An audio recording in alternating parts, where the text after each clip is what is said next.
finished welds here look completely different. The welds I did on this arm here, these are more of a blended weld. So what I do is I actually, my two pieces of material here, I actually overlap maybe or both of them. That way the penetration gets spread. That way when I go blend, there's no crevices or creases. So I'm only for molding and cleanup as far as grinding, which I know we don't like grinding on welds, but for this case, we're trying to make it look stock, so we're going to grind them. But again, I'm going to have different sets of welds, so these ones are more of a, I really don't care, these can get blended and molded weld. But again, I call these more of a molding weld versus my finished welding process. So you guys look at it and judge me like, man, that doesn't look so pretty. No, it doesn't, because I'm going to actually come in and I'm going to break it down anyways to smooth it all out. My inside welds, in the other case, when we go ahead and weld up on the inside here, those are going to be a whole different story. Those will actually be my finished welds. So I'm going to go ahead and move. I'm going to move on to the other side. And what's left on this side is do the half weld down, half weld, half weld. That heat will be enough heat to actually bend this flat stock into the shape of the shape of these U's right here. That way we can blend it and make it look like stock. So I've got my arm in the vise right here, and again, we're just going to drop down halfway. And the reason I put it back in the vise is that way the heat doesn't dissipate real quick. I know my head's cut off in the spray, but we're focusing on the arm anyways. So as soon as we come down and do the 2 half passes, we're going to grab a wrench, and I'm just going to force this guy up to match the contour of this.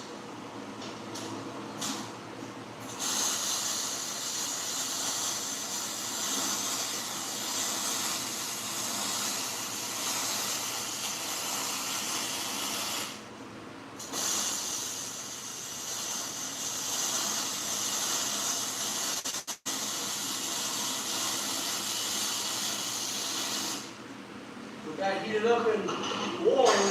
Now I'm going to grab my crescent, fit it to size, and I'm going to bend it, bend it to shape. And then tap it to shape.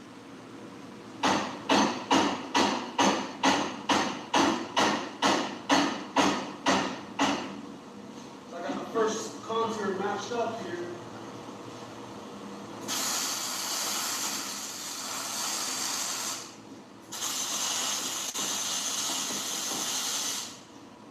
Down the weld a little bit more.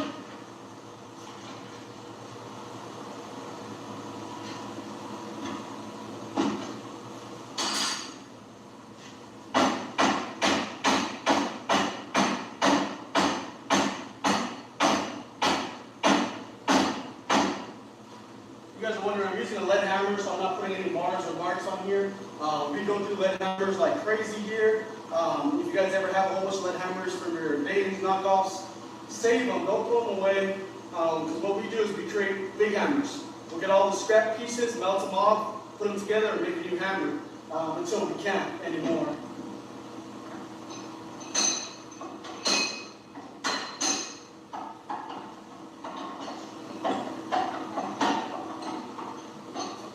And the funny part is, Vic thinks he's slick over here, I can smell it. And he's going to set up a firework right now. The guy's not slick. He's not at all. Hold it. So in the comments below, go ahead and just put, get to work, Vic. Stop messing up Alex's videos. Come on, Vic. YouTube wants to see you.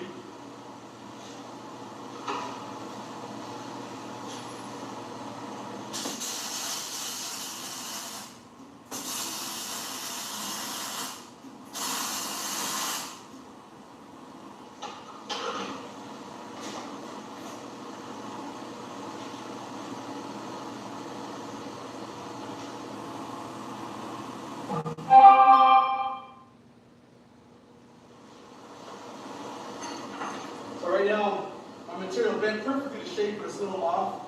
So good old 2 crescent wrench trick.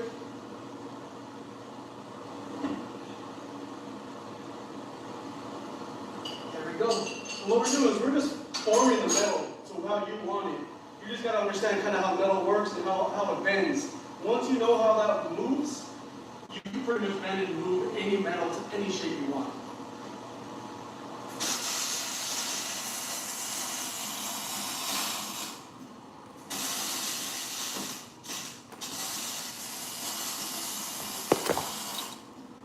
Yo, what's up? This is John from Innovation Garage in the Peach Capital of the state, baby. Hold on, boys and girls. I got to put my vittles in the mic.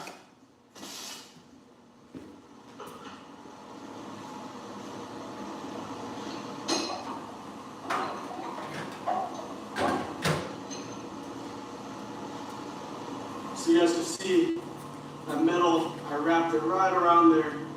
And I haven't got inside welds yet, but I'm going to go ahead and do those right now. All right, let me turn that down. Let me turn that down like James Brown. Let's see who's got on here. Elko. Ray done changed his name again. Cooking, Love, and More. What's up, Metal? What's up, Newcomb? Classic Car, 87.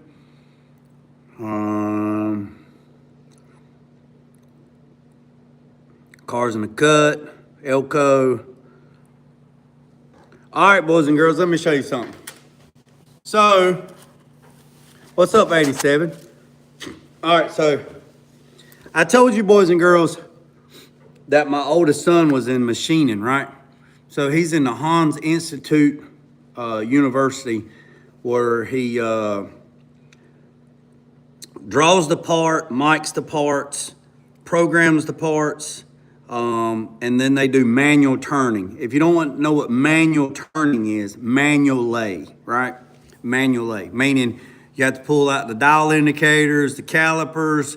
You got to read into like 100 thousandths of an inch, you know, just all kinds of that stuff. So once you figure out all the manual turning, then they go to the Bridgeport turning, and then they go to the CNC turning, where they actually write the program. Yeah, it does all the old school stuff, all the old school.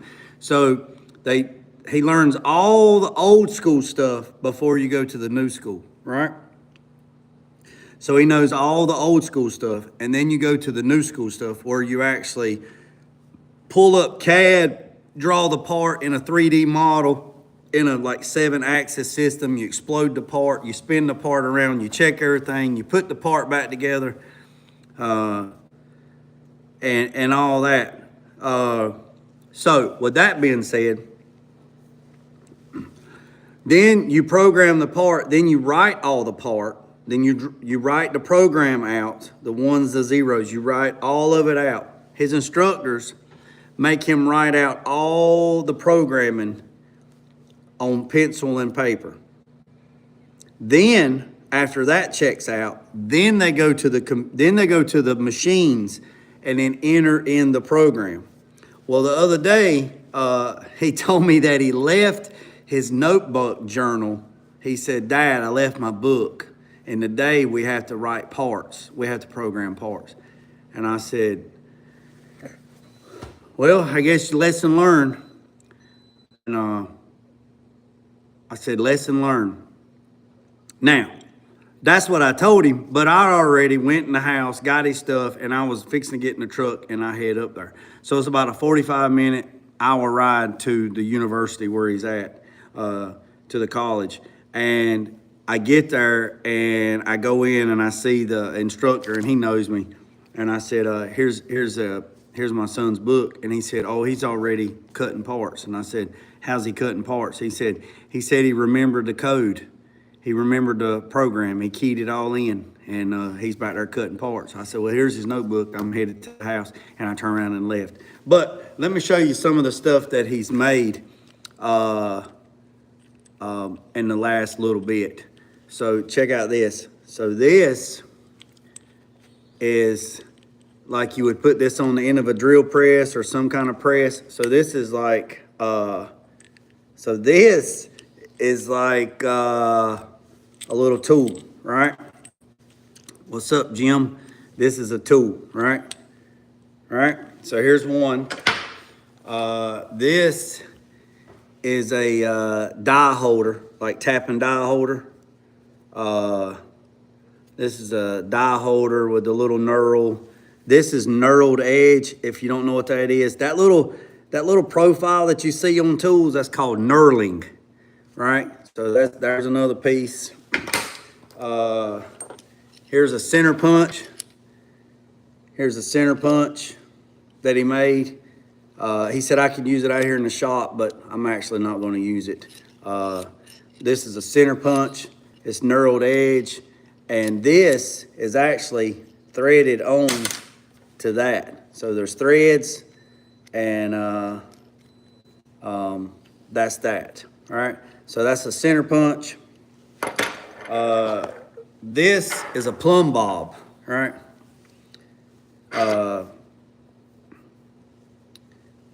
This is a plumb bob, and if you don't know what a plumb bob is, you take a piece of string and you put it in there and you hold it, and this right here will tell you completely level, and that's a plumb bob.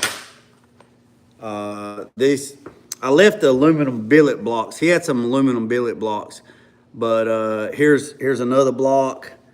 They had to do different profiles, different chafes, different threads, different inserts. So this is a block that they machined out. There's another piece. Here's another block, almost like a hydro block, ain't it, Elko? Here's another block, has inserts, has profiles, has step die, has threads here. So that's that. And then check out this little bitty thing. Look at this little bitty vise. Look at this little bitty vise that he made. It's got the spring in there. And you tighten this little screw up here, and that's a little bitty vise that they had to make. So I'm gonna turn this camera around, and I'm gonna show you the stuff that he's made here in the last little bit, a couple days, whatever. So like I said, all this stuff is machined, you know. This,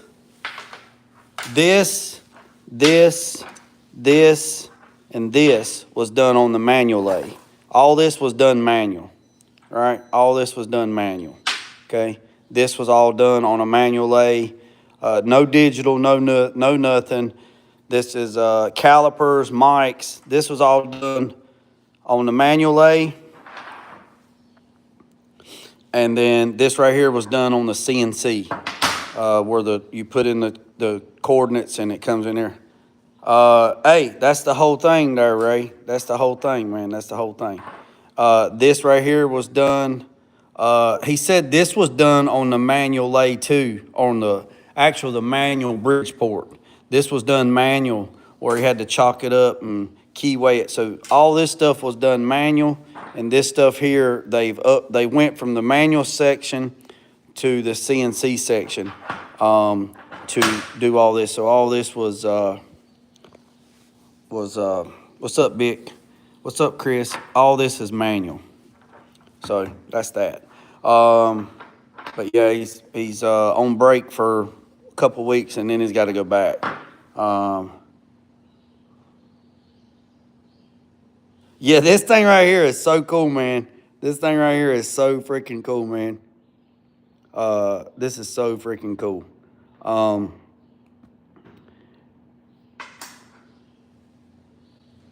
Yeah, these right here look like hydro blocks. Y'all hold on one second. Hold on one second.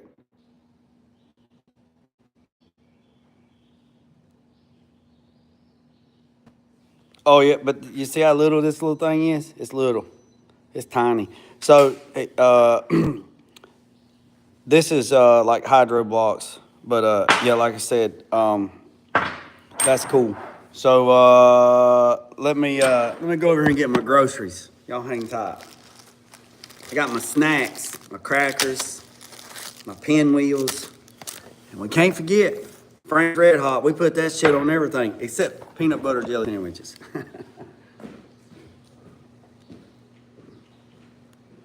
Oh, I'm gonna tell y'all an old song I used to know. I'm gonna tell y'all an old song I used to know. Y'all ready? Oh, you get a line, I'll get a pole, honey. You get a line, I'll get a pole, babe. You get a line, I'll get a pole. We'll go down to the crawdad hole, baby. You and me. Ha ha! Let go, let go, let go. Let go. Let go.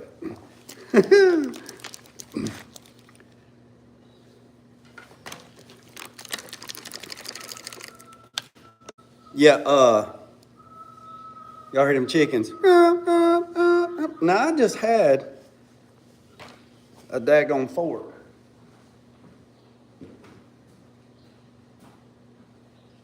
I actually also told him, you know, when he gets to the projects where you have to do like an advanced projects, I told him I wanted a medallion. I wanted a necklace medallion. He should make some micro vices. Oh, yeah. I gotta take this shirt off. It's been raining like a son of a gun. Yeah, I got a buddy, Paul. Actually, we call him Fat Kid. He's in Texas now. He's into that micro die casting stuff. Is that light bothering y'all? Is that light bothering y'all? Y'all want me to get out of that light?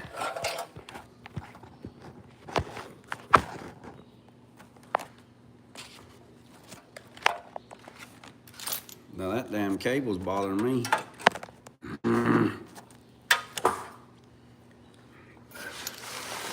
So,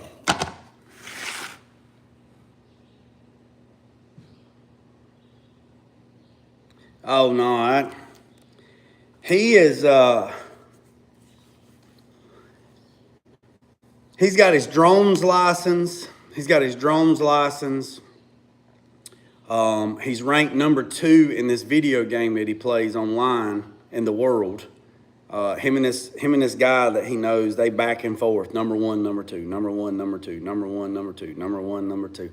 He's been playing this game for, I think he told me the other day he's been playing this game for like 10 years. And then he gets beta testing. If you know what beta testing is, he gets beta testing. There's game franchises that send him and some other people that he know beta testing, and they get to beta test games and programs and softwares and all that mumbo jumbo. So he does that. He helps me out here in the shop sometimes, but I don't put him on camera because they don't have no social media imprint. They don't have no social media profile.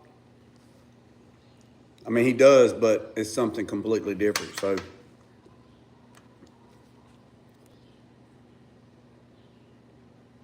he ain't on Call of Duty. No, He's on something completely. He's on something on. It's similar to that, but it's not that. I know his monitor screen is curved. Like, it is so crazy, you know, and he buys all of his stuff. I don't buy none of that stuff. His video screen is curved, right? And it is so freaking crazy, man.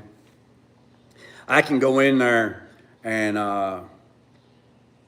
got his headset on, got his mic, got all of his stuff, and his computer, his PC that he has is water cooled, or it's not water, but you know what I mean. It's water cooled, like some kind of solution, and it is a monster. It is a monster. And his screen is kind of concave like this. And so when he's actually setting where he's setting, the computer screen is curved like this. So you got like a 270 degree, you got like a 270 degree radius. It's crazy. I've played the game before. It's crazy. The graphics.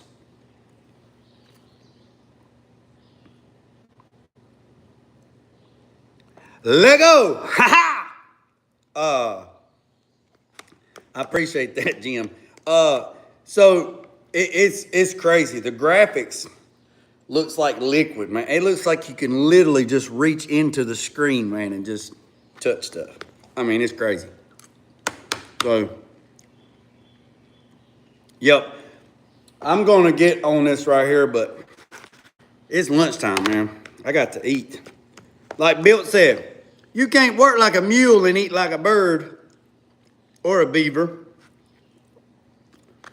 Let's see if anybody was paying attention. Who knows what my favorite animal is? My favorite animal. Let's see if anybody was paying attention, has been paying attention. What is my favorite animal? I eat one time a day. Man, you crazy. You know how many times I eat a day? Dude, I eat like every 2 or 3 hours. I probably eat anywhere from 35, it depends on the day. 4,000 calories plus a day. Jesus Christ, you ever scroll through vertical streams? I wouldn't expect, Mike, I wouldn't expect no different from you. This is Frank's Red Hot. We put that shit on everything. No, ducks ain't one of them. Now, I like to go duck hunting. I like ducks and turkeys, but that's not my favorite. That's not my favorite animal. If I was told,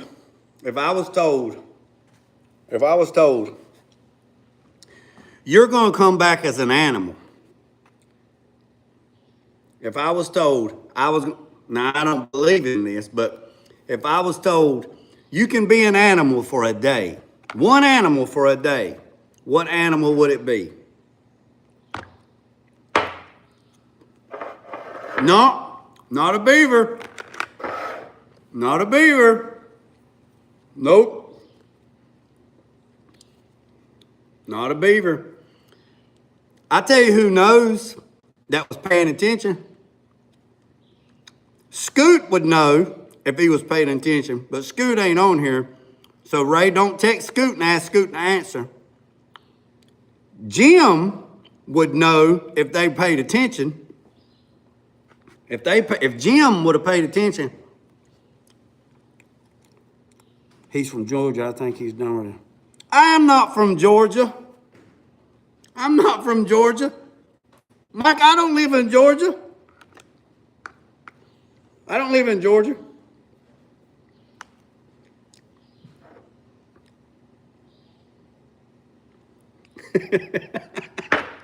No, Mike, I don't live in Georgia.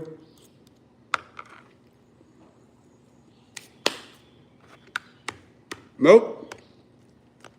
Not a bulldog.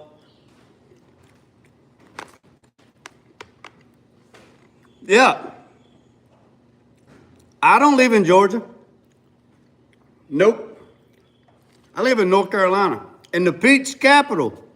Mike, you ain't been paying attention. I live in the peach capital of the state, which is Candor, North Carolina, which is in North Carolina, not Georgia. I swear you commented on my... What else was you talking about? What else was you talking about in that video? I even tagged it. I think it was marked 11 minutes and 45 seconds. I believe it's 11 minutes, 45 seconds.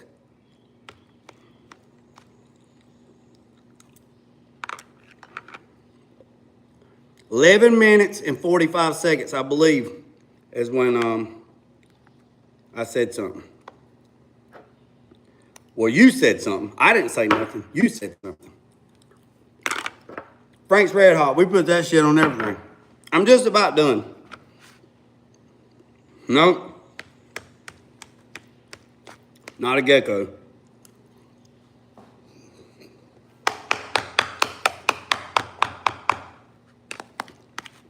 Not a gecko.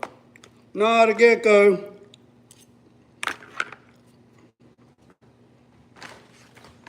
That tells me, what's up, Bruce? That tells me that you're not paying attention. I did. I did comment on the duck video.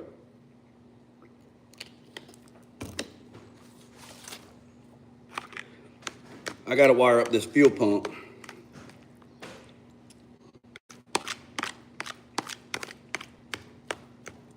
You probably don't even know what I'm eating.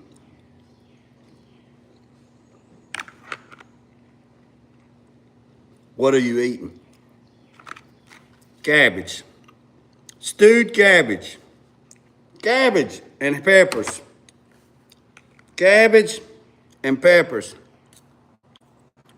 Cabbage and peppers. I'm eating steamed cabbage. Winner, winner, chicken dinner. Oh yeah. I'm eating cabbage. I'm eating cabbage.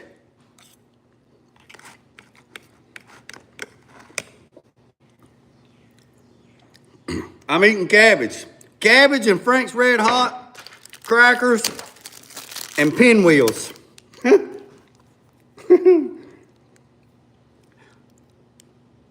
Just got back. Oh, you had duty, didn't you? 87. All right, so let me tell you this.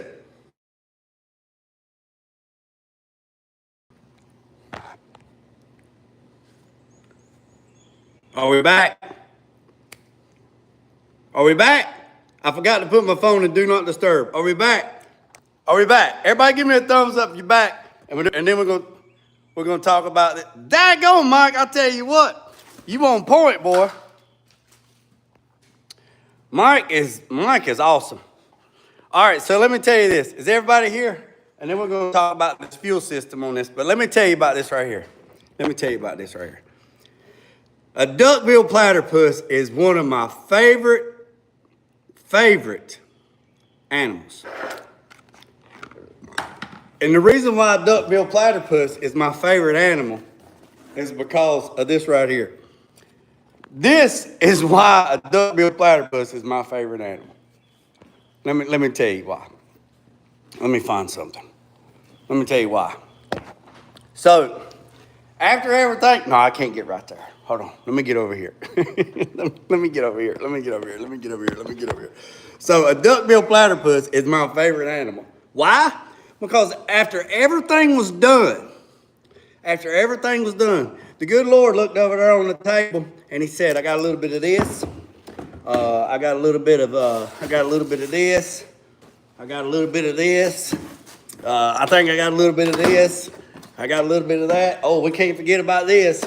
We can't even forget about Frank's Red Hot. We got a little bit of Pam left over. And let's see. Oh yeah. We can't forget this right here. He put it in a box. He shut the box up and he goes, what we got? Peter, what in the world is that? He said, I don't know. It's got a duck bill. It's got a tail like a beaver. It's got skin like an otter. It's got claws like a turtle. It's leaking something out of the skin. It lays eggs, but it's a mammal. I don't know. We'll call it a duckbill platypus. Come on now. Come on. Let go. Yes. And snake of a pit viper. Yes, sir. I'm telling you what. A daggone duckbill platypus sweats milk. Ain't got no nipples, just sweats milk, just sweat. Got barbs on the back of its leg that will put you down like James Brown. Also, he ain't got no teeth. I don't think he's got no stomach neither. So they'll bring up the food up on a rock and they'll smash it on the rock. To eat it. They lay eggs, but they're a mammal. They are the epitome of fuck around and find out. I am telling you what. They are bad to the bone. And the next bad to the bone thing is the pit viper in Saudi Arabia with the daggone tail that looks like a damn spider. That's number 2 on the list. That son of a gun's got a tail. He flips around and it looks like a damn spider. And birds and shit be flying down to grab a hold of that spider, think it's a spider, but it's actually the tail of the pit viper. And that son gonna gobble your ass up. Gobble, gobble, gobble. That's another reason why fuck around and find out. Yep, a honey badger. It's like someone with a 4th grade level crate. Hey, Mike, hey, I ain't mad at you. I ain't mad at you. Look, a duckbill, if I ever get to go to Australia, that is the first thing, and they like highly protected, man. You can't even, I mean, if anybody's ever seen one in real life, drop it down in the comments and let me know where you seen it at. Nature lessons. Yeah, I know a little bit about everything. A little bit about everything. Yeah, that damn pit viper in Saudi Arabia that's got that tail that looks like a damn spider. That son of a gun lay there and look like that son gonna coil up and look like a pile of rocks and wiggle that tail around and it looked like a damn spider. And birds, I'm not talking baby birds, I'm talking grown birds, fly in to get that, grab a hold of that little tail, and that son of a gun will go, show, and it's over. It's on like Donkey Kong, baby. It's on like Donkey Kong. Frank's Red Hot, we put that shit on everything. And I'm telling you, we put it on it. Look, it's on there. It's on there.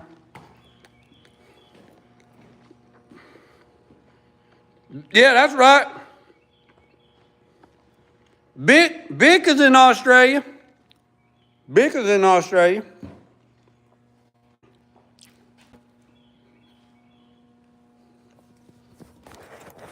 Yeah, Bick is in Australia. All right, boys and girls. What's up, Mexican Lee? I know it looks like I got a mess, and I do have a mess. So, let's get to business. So, here's where I'm at. It looks like there's a blur. I must have duckbill platypus juice on my lens. I've seen one, maybe two in San Diego Zoo. What's up, JG? I got a problem. My wife bought me this overpriced lead glass paperweight from my office. Lord have mercy, Mike. You ain't worth nothing, Mike. Mike, you something. All right, boys and girls. So here's the fuel pump that came yesterday. This is the fuel pump that's going in Impala. So I went ahead and I put it right here. And then this is the pre-filter. This is the fuel pump. This is the post-filter, right? I had some of this line left over from another job, so I did not cut his line, all right? So I had some of this line left over from another job, so I run this line over and it already had the ends on it. So right there is the input side on the fuel. And then this is the return. So the return comes back around. And this is the return line, right? And this is the pickup line for the fuel tank. So this right here will be screwed into the bottom of the fuel cell. It's supposed to be here Friday, hopefully. So I'll mount it right here. And then this will be wired, plumbed up to the bottom of the fuel tank. I'll put some 93 octane in there.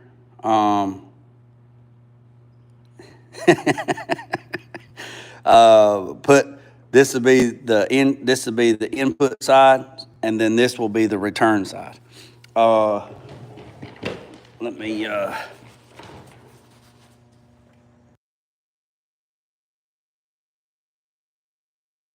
right, so that's that. I've already started.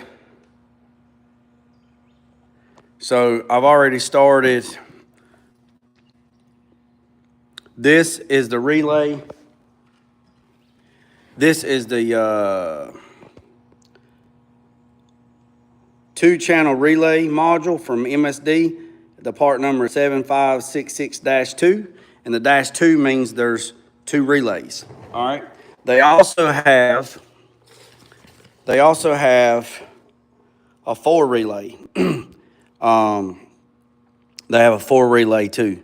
The one relay has been discontinued. So the 7566-1 has been discontinued. 75662, that's this one. You got two relays. And then they have a 7566-4, which is four 40 amp relays. Okay, that's that. That's that. Okay, so what this is, the way this wires up is like this right here. So you got your output terminal, which is right here. Okay, there's your output terminal. Output terminal. There's channel 2. There's channel 1. Okay, so this is a 40 amp relay. This is a 40 amp relay. The fuses can't. This is the relay. The fuses can be replaced. Okay, so this is a 40 amp and this is a 40 amp. All right, so this is going to be fan number 1. This is going to be fan number 2. So I've already ran the lines all the way up, and then when the radiator, ever how you want to say it, gets here, I will make a stand to hold the radiator, and it has 2 fans with it, and it's an aluminum radiator, and I will mount the radiator higher than the engine just a little bit so it will burp the air out. If you put the radiator lower than the engine, then you'll never get the air bubbles out of the engine, and the engine will run hot. Okay, so I have to put the radiator a little higher than the thermostat, just a few inches higher than the thermostat. So when I run it through the cycle and the thermostat opens, it'll burp all the air out because this engine don't have a bleed screw. Some engines like Hondas and stuff like that have a little bleed screw on the thermostat where you can purge the air out. This one does not. If you have air in your coolant system, air does not cool down. I know that don't sound right, but air does not cool down, and you'll have a hot pocket. And I'm not talking about the pepperoni ones from Walmart. You'll have a hot pocket in the engine, and your thermostat, what will happen is your thermostat will look like it's cooling, and then all of a sudden it'll peg out, and then it'll go back, and then it'll peg out. And the reason why it's doing it is because you have air in the system, and the sensor can't figure out what's going on, so your engine will run hot because you have an air pocket. Okay? So that's that. Yeah. Yeah. Yeah. It says pay me now. Yeah. It says pay me is gone, but it says pay now. Let's see. That truck. Let's get through this first. Hold on. So this is channel 1.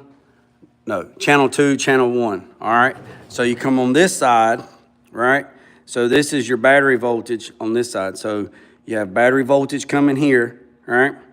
And then this is your ground trigger. So this is your ground. So this ground runs down to this little distribution block right here. This, you can get these on Amazon. You can get them all different sizes, shapes, whatever.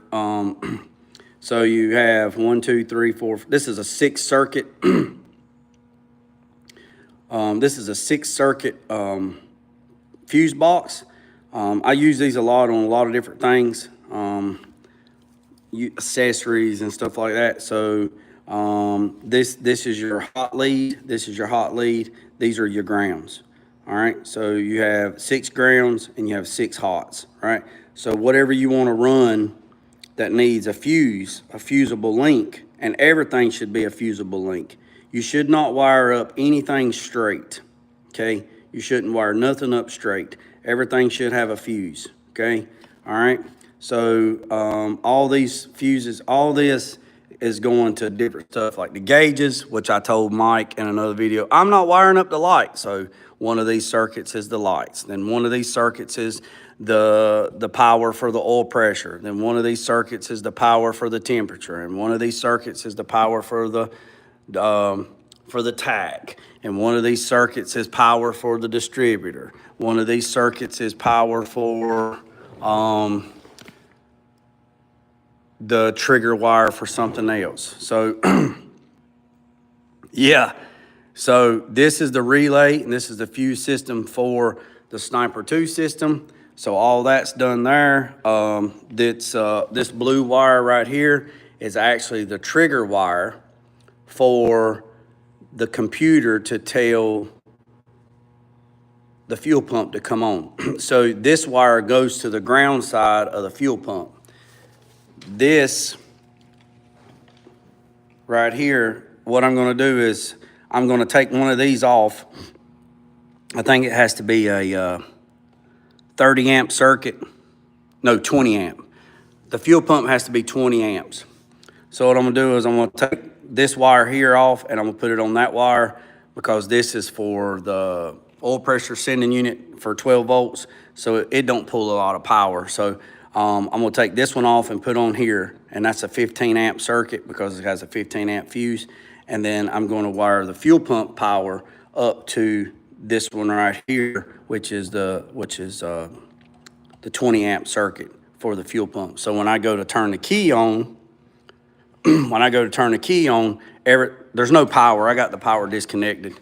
When I go to turn the key on to the on position, this will energize this block. This block will be energized. Everything will have power in it, just like you was in your vehicle. Then when I go to hit the start, then the start signal will run to this yellow wire, which will be the starter solenoid activator, and it says starter wire. This will activate the starter wire in the run position to crank the vehicle. Then once the vehicle cranks, you let off the starter, you let off the switch, it goes to the on position or the run position, whichever one you want to call it, and then the engine should be running. The throttle cable that Mike suggested going to Napa, it was like 30 bucks, man. I got one on Amazon for like $9. So that cable will be here, and then once it comes here, I'll make a little, if it don't have a bracket, I'll make a little bracket, or I'll probably drill a hole all the way through this tubing and put it right here where I can adjust the throttle. This tack is hooked up, even though there's a tack on the Sniper system. There's also a coolant temperature sensor. This thing checks everything, but also I wanted to have it analog too. Since these gauges come with this kit, I might as well wire them all up. Look at this rat nest. I don't throw nothing away, man. I don't throw nothing away. All right, so this is the return spring right here. You boys and girls need to put return springs on your throttles, okay? Don't put one spring, don't put two springs. Get the right spring. One is the safety of the other one. And then when you put them on there, you need to bend these ends down so they don't come out. So that is the throttle return spring. These are all the spark plug boots. I will put them on after I figure out the...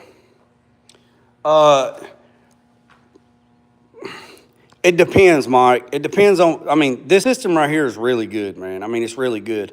But, I mean, I wouldn't double up in a vehicle. Like gauges like this, like these gauges right here and this 68C10, this is decoded digital.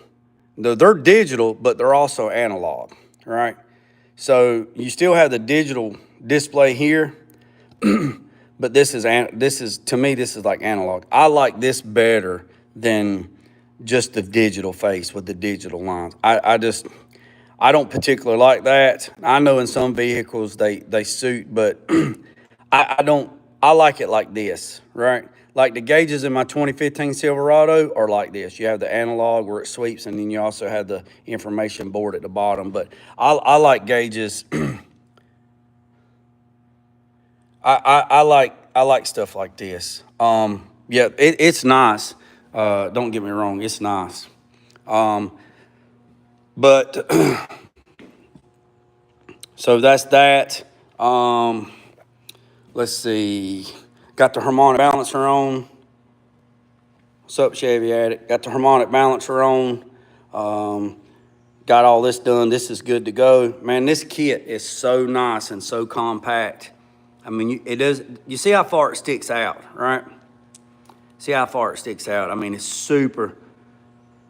I torque them to the specs, Scoot. I torque them to the specs with anti-seize. Now, I went over that before. in another video, if you're putting your spark plugs in and they have the washer on them that comes with them from factory, they are spec'd a different spec of torque rating in aluminum heads versus cast iron heads. If you're putting your spark plugs in, and they have no washers, there's a different torque spec for aluminum heads and cast iron heads. You also need to put anti-seize on your spark plugs. You can get food grade anti-seize if you don't want to get the other one. It's white. Food grade anti-seize is white. The regular one is silver, and that shit gets everywhere. You'll look like the damn Silver Surfer. You'll look like the Silver Surfer, man. One little drop of that shit, and you'll look like Wizard of Oz, Tin Man. I think it's inch pounds.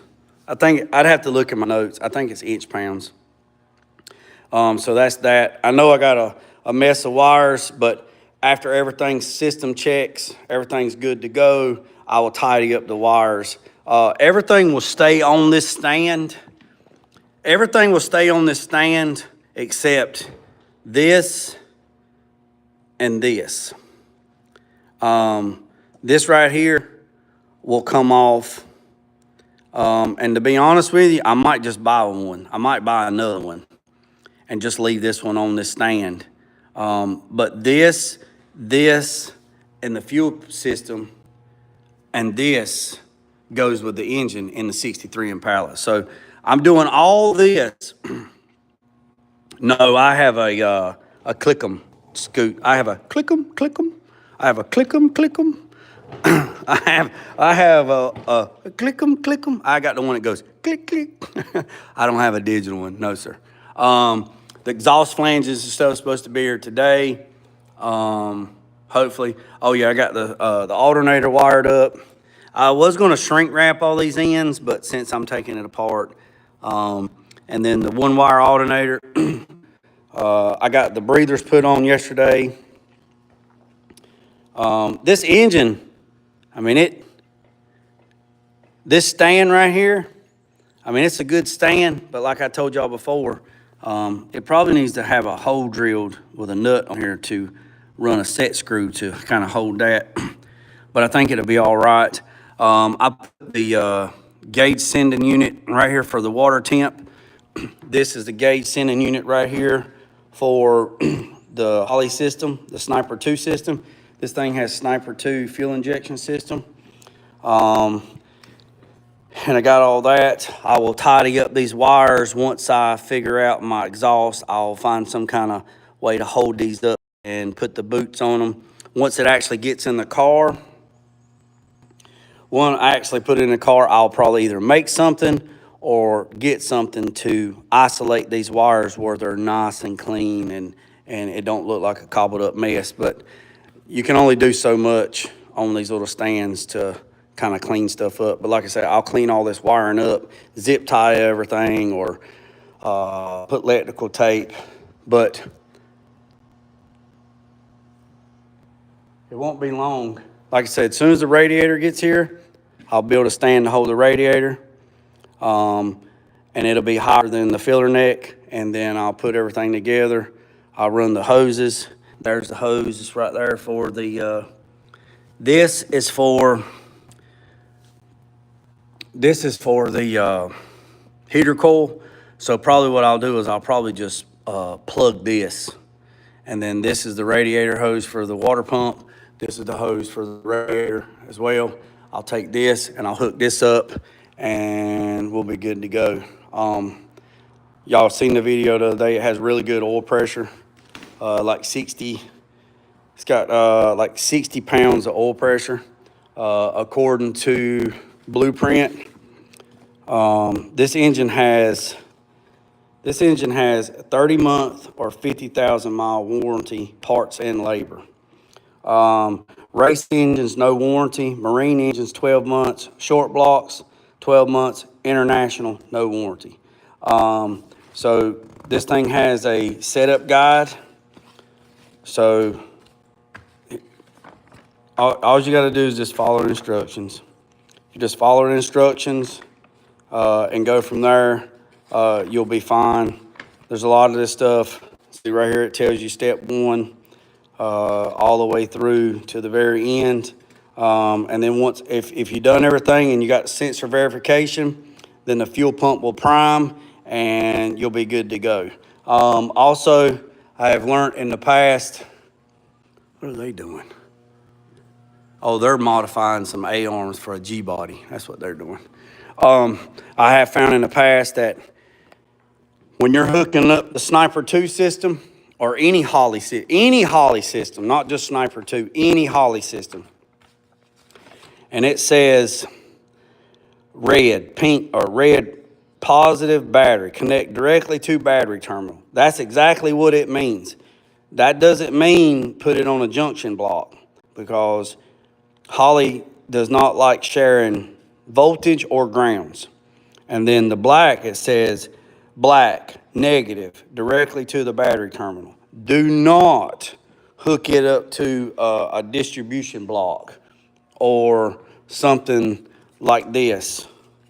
Do not, when you're putting it in your vehicle, do not, let me turn this around. Do not, I'm telling you, do not get one of these and put a ground lug on this to your battery and hook all your grounds to this. Well, you can do that with everything else, just don't do it with Holley. So don't take and hook a ground lead to this, to your battery, and then use this as a distribution block for ground and run your ground for your Holley system on this. You will have problems. You will have problems. You will have problems. You will have problems. Don't do the same thing with the hot lead. Take the lead and go directly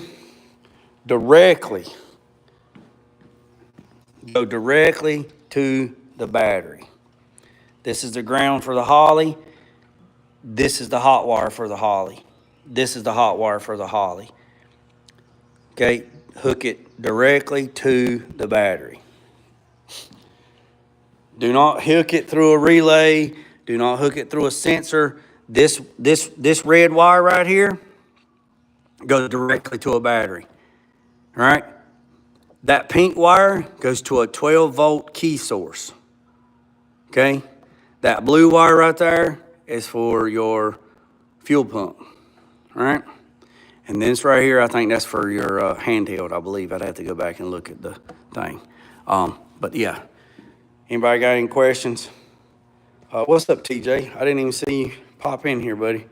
So, been on here for 50 minutes. Just want to give you a little update on that. I got to do a systems check on this here in a little bit. Double check everything, make sure everything's good. Just double check. Remember, we have an appointment in the morning at 8 o'clock for the dyno. So big morning tomorrow. My buddy is gonna let me borrow his enclosed trailer because it will not stop raining, and I cannot get caught in the rain with this thing with no clothes on. Don't like get caught in the rain with no clothes. Well, depends on what you're doing, I guess. But so I'm gonna put this in a 24-foot enclosed trailer and pull it with my truck and go to the dyno. It's supposed to be there at 8 o'clock in the morning, so I'll probably be there about 7:15, bright-eyed and bushy-tailed, and ready to go. Also, I got the okay yesterday from the client. These valve covers will be for sale. I do not know how much. I'm gonna have to look them up and see what the cost of them is, and then we'll knock a little bit off of them because they're not used, but they are used. You know what I'm saying? They are brand new. They're not scratched. They're not dented. They do say blueprint. So if you don't have a blueprint engine, you'll be riding dirty because you'll be saying, "Hey, I got a blueprint," but you don't have a blueprint. Also, the stock engine that's in the 63 Impala, it does need to rebuild, but it does run. Okay, I will do a video on it.